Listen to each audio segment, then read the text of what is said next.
جی السلام علیکم، میرا نام ڈاکٹر نجیب ہے اور میں یہاں پہ فاطمہ میموریل ہاسپٹل میں ایز اے فزیشین کام کرتا ہوں۔ آج جو میں میسج دینا چاہتا ہوں ذیابیطیز کے مطابق، تو ہمارے اندازے کے مطابق پاکستان میں ڈائبٹیز میلیٹس کے تقریباً 2 کروڑ مریض موجود ہیں۔ تو ذیابیطیز کا مطلب صرف شوگر، خون میں شوگر کا زیادہ ہو جانا نہیں ہے، یہ جسم کے تقریباً تمام آرگنز کو، اعضاء کو افیکٹ کرتا ہے۔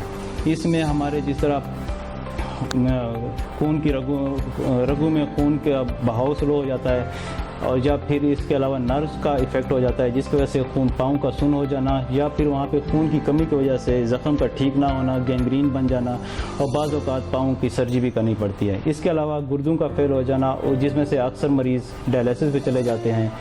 دل کے امراض ذیابیطیز کے مریضوں میں بڑھ جاتے ہیں، فالج کے اٹیک بڑھ جاتے ہیں ان کے امراض میں۔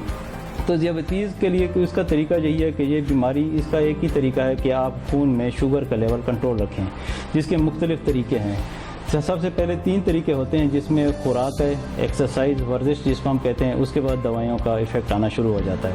ایکسرسائز کے بارے میں ہم اتنا کہتے ہیں کہ تقریباً کم از کم ڈیلی 30 منٹ کا ایروبک ایکسرسائز ہر بندے کے لیے ہفتے میں 4 سے 5 دن ضروری ہے ڈائبٹیز کے مریض کے لیے۔ اس کے علاوہ اپنی وہ کیپیسٹی کے مطابق ایکسرسائز بڑھا سکتا ہے۔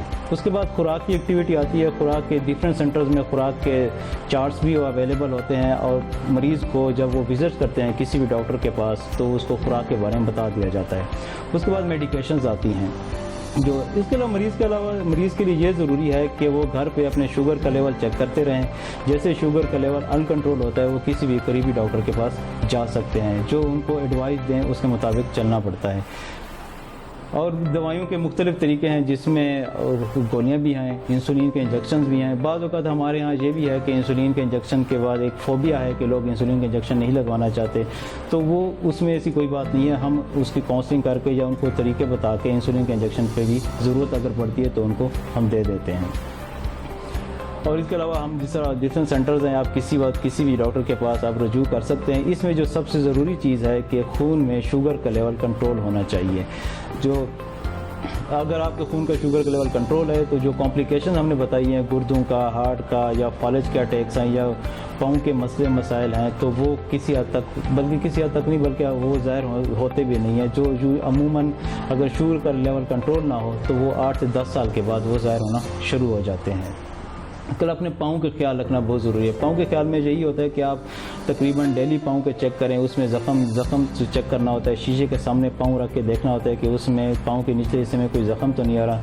شوگر کے مریض میں کسی بھی قسم کے اگر پاؤں میں چھوٹا سا زخم ہو تو اس کو فوراً ڈاکٹر کے پاس جانا ضروری ہوتا ہے۔